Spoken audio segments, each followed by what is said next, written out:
or you pop the top on your favorite bottle of kombucha, hear that satisfying fizz, and take a refreshing sip. But have you ever stopped to wonder, are you technically having an alcoholic drink? I mean, we call it kombucha, it's fermented, and it has a slight kick. So is your daily probiotic habit secretly a happy hour full of alcohol? Today, we're uncovering the fizzy fermented truth.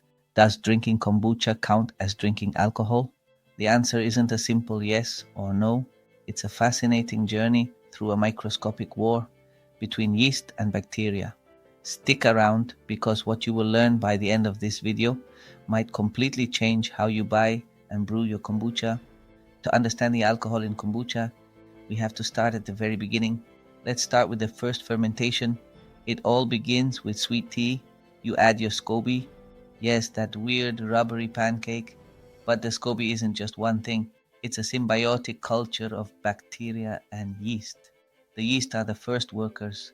They are the alcohol producers. Their job is to eat the sugar in the sweet tea, and through a process called anaerobic fermentation, they produce two main byproducts: carbon dioxide, that's your fizz, and ethanol, that's the drinking alcohol.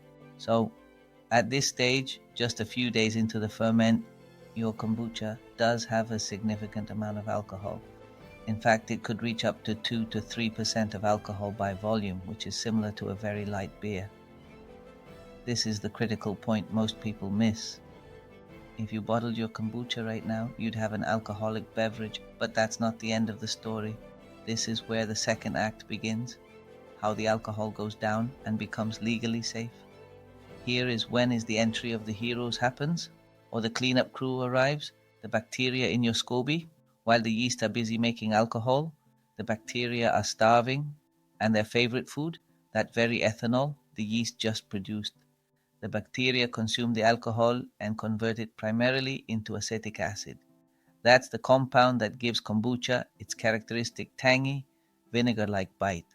So, as first fermentation continues, a beautiful battle unfolds. Yeast makes alcohol, and the bacteria eats it. Given enough time, typically 7 to 14 days, the bacteria consume enough alcohol to bring the level way down for a commercial kombucha to be sold as a non-alcoholic beverage in the United States. It must contain less than 0.5% alcohol by volume, or better say ABV. This is the legally safe threshold, 0.5% of alcohol and below. In the second fermentation is where you add fruit juice or herbs to create carbonation, and the yeast can wake up again.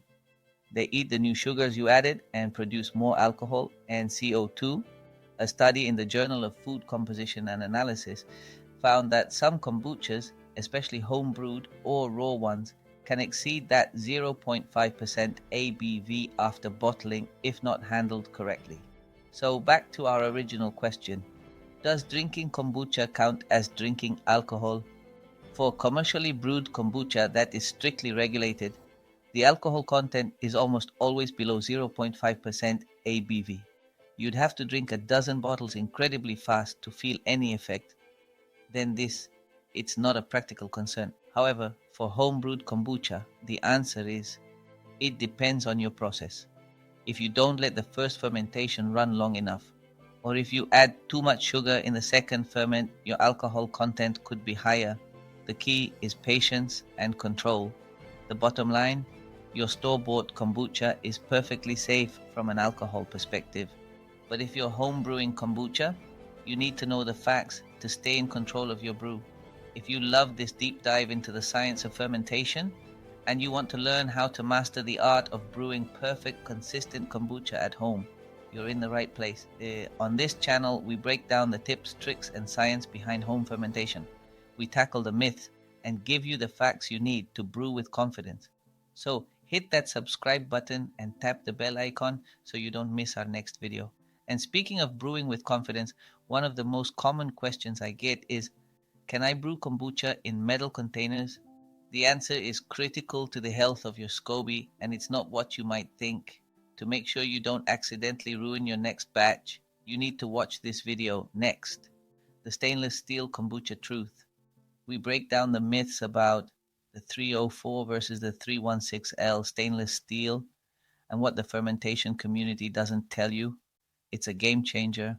Click right here in the video on the screen or find the link in the description below. I hope to see you in our next video.